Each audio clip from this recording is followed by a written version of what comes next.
आज मैं चुनौती देता हूं सामने से लड़ने वाले नीतीश कुमार, तुमको 30,000 से कम से हरावेंगे तो जाओ एमपी के सीट से इस्तीफा दे तो जाओ एमपी के सीट से इस्तीफा दे। बेटे के हार के बाद सांसद सुरेंद्र प्रसाद यादव का वीडियो अब सोशल मीडिया पर वायरल हो रहा है, जिसमें वो ये बातें कह रहे हैं कि अगर सामने लड़ रहे नीतीश कुमार को मैंने 30,000 वोटों से नहीं हराया तो अपनी सांसदी छोड़ दूंगा, अपनी सांसदी की कुर्सी से इस्तीफा दे दूंगा।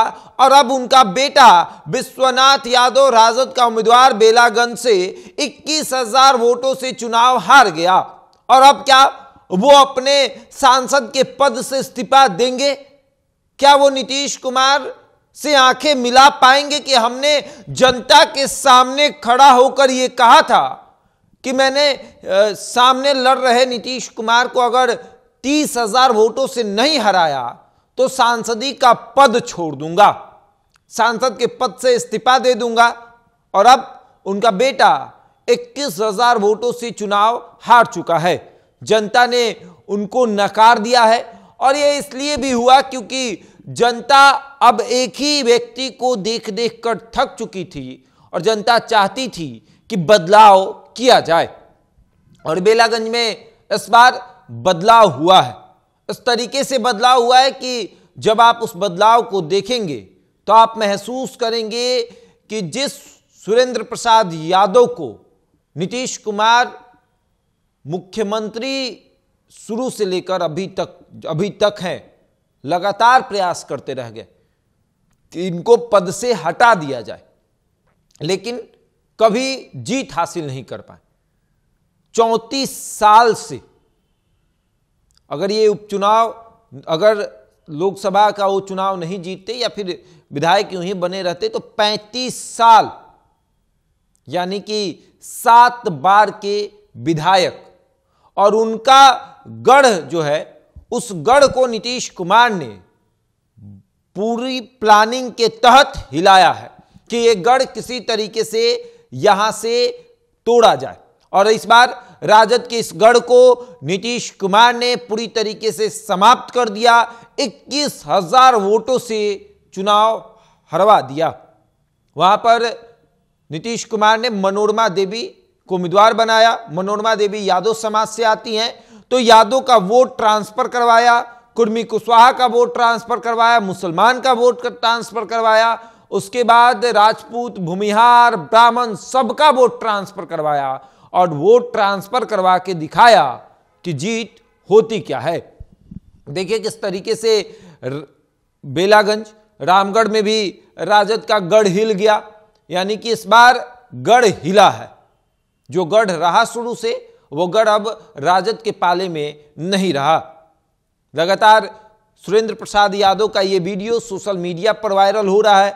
लोग ये कह रहे हैं कि आप अपने पद से इस्तीफा कब दे रहे हैं, कब जा रहे हैं अपना कुर्सी छोड़ने, कब आपके सीट पर उपचुनाव होगा। इन तमाम चीजों का जो है लोग ये सवाल जो है उस सुरेंद्र प्रसाद से ले रहे हैं कि आप अपने पद से इस्तीफा कब देंगे। हालांकि राजनीति में ये बिल्कुल नहीं कहा जा सकता कि कोई अपने बात पर अडिग रहता है, क्योंकि कई बार ऐसा देखने को मिलता है कि नेता जो हैं वो भावनाओं में बह के बड़ी बड़ी बातें कह देते हैं। कई नेता ऐसे हैं जो कह देते हैं कि अगर फलाना जीत गए तो मैं राजनीति से संन्यास ले लूंगा, और दुर्भाग्यवश वो जीत भी जाते हैं लेकिन ये राजनीति से संन्यास नहीं ले पाते। उसी तरीके से सुरेंद्र प्रसाद यादव ने भावनाओं में बह के ये बातें कह दी कि अगर सामने लड़ रहे नीतीश कुमार को मैं 30,000 वोटों से नहीं हराया तो एमपी के पद से इस्तीफा दे दूंगा। और अब लोग कह रहे हैं कि इस्तीफा कब दे रहे हैं। बता दें आपको कि बेलागंज में उपचुनाव और उस उपचुनाव में जो नतीजे दिखे वो आमतौर पर इस उपचुनाव में जो कसाकसी दिख रही थी, जो दिख रही थी कि तनातनी मची हुई है, पार्टियों के अंदर जीत का एक जुनून सवार है कि इस बार किसी तरीके से जीतना है। 2025 को देख रहे थे लोग कि अगर ये हार गए तो बदनाम इस तरह होंगे कि 2025 हमारे पाले में नहीं आएगी। लेकिन राजद को काफी नुकसान हुआ। 3 सीट पर चुनाव लड़ रही थी, तीनों सीट हार गई और बुरी तरीके से हारी है।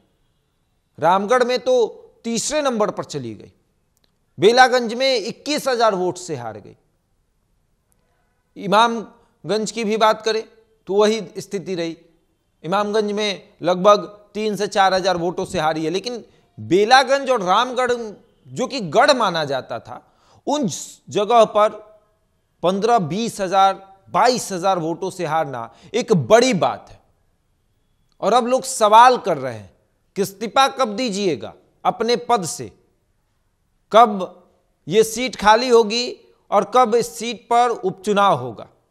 हालांकि ये राजनीति में नहीं कहा जा सकता कि कोई अपने पद से इस्तीफा देगा। ये बड़बोलापन होता है, लोग भावनाओं में बह के बोल देते हैं। लेकिन वो ये नहीं समझते कि अगर सामने वाला जीत गया तो फिर ये मेरा वीडियो मेरे पे भारी पड़ जाएगा। लोग सवाल हमसे करेंगे और हम भी जनता के सामने जाकर कहेंगे कि लोग इधर उधर काट के चला रहे हैं। मेरा क्या, हम तो सेवा करने आए हैं। जनता कह रही कि आप अपने पद से इस्तीफा मत दीजिए, इसलिए हमने अपने पद से इस्तीफा देना जरूरी नहीं समझा। आगे देखिए क्या होगा। बहरहाल इस खबर में इतना ही। बने हमारे साथ और देखते रहें द इंडिया टॉप।